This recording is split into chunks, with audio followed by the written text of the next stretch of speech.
12वीं कक्षा के विद्यार्थियों सभी को नमस्ते।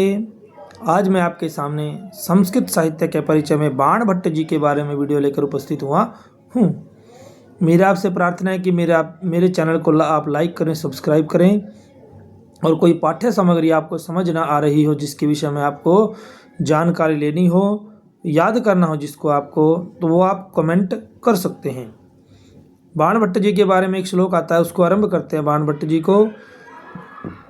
तो जाता शिखंडनी प्राग यथा शिखंडे तथा अवगच्छामि प्रगलम्यधिकमाप्तु वाणी बाणो बभूवेति। अर्थात बाण भट्ट संस्कृत भाषा में गद्य काव्य की रचना करने वाले कवियों में ही नहीं, अपितु संस्कृत भाषा के अन्य सभी कवियों में अद्भुत और उत्कृष्ट कोटि के कवि माने जाते हैं। उन्हें साक्षात वाणी का अवतार माना जाता है। बाण भट्ट श्री हर्ष के सभा पंडित थे। हर्षवर्धन का समय 606 से 648 ईस्वी तक माना जाता है। अतः बाण भट्ट का समय 7वीं शताब्दी का पूर्वार्ध माना जाता है। बाण भट्ट वात्स्यायन कुल में उत्पन्न ब्राह्मण थे। इनके पिता का नाम चित्रभानु तथा माता का नाम राज्य देवी था। कालांतर में सम्राट हर्षवर्धन ने इनकी विद्वत्ता से प्रभावित होकर इन्हें राजकवि बना लिया। अब इनकी रचनाएं देखते हैं, रचनाओं के बारे में सुनते हैं। इनकी 4 रचनाएं प्राप्त होती है: चंडी शतक, पार्वती परिणय, हर्षचरित एवं कादंबरी। चंडी शतक भगवती दुर्गा की स्तुति में 100 पद्यों की रचना है। पार्वती परिणय एक नाटक है। हर्षचरित बाण की प्रथम कृति है। यह एक आख्यायिका है। इसमें कुल 8 उच्छ्वास हैं। इसके प्रथम 3 उच्छ्वासों में कवि की आत्मकथा का वर्णन है। शेष उच्छ्वासों में सम्राट हर्ष के चरित्र का वर्णन है। कादंबरी संस्कृत गद्य साहित्य की सर्वोत्कृष्ट रचना है, जिसकी कथा का मूल आधार गुणाढ्य की बृहत कथा है।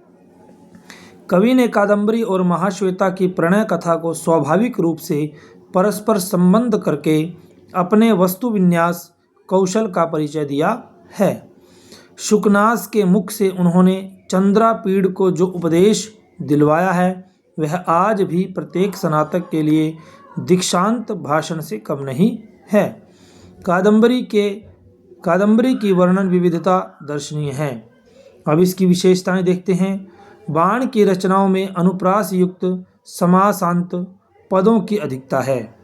इनका शब्द भंडार अपार है।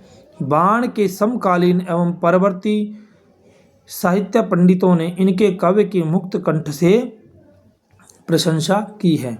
बाण के गद्य की रीति पांचाली है, जिसमें अर्थ के अनुरूप ही शब्दों का गुंफन होता है।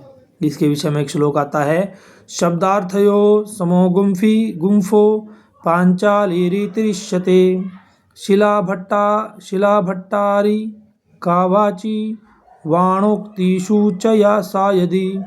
बाण की शैली में शब्द और अर्थ, भाषा और भाव का सुंदर सामंजस्य स्पष्ट लक्षित होता है। विषय अनुरूप ही शब्दावली का प्रयोग किया गया है।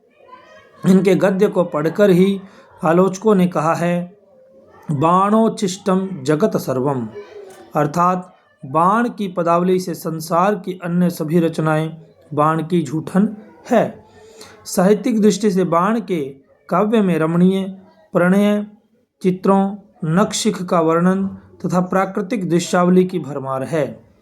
संयोग तथा वियोग दोनों पक्षों के चित्रण में वे दक्ष हैं। तो 12वीं कक्षा के विद्यार्थियों, आप इस वीडियो को सुने और इससे ज्ञान ग्रहण करके आप अपने फाइनल एग्ज़ाम में इसको लिख सकते हैं। तो आशा करता हूँ कि आप मेरी वीडियो को सुनकर तो इससे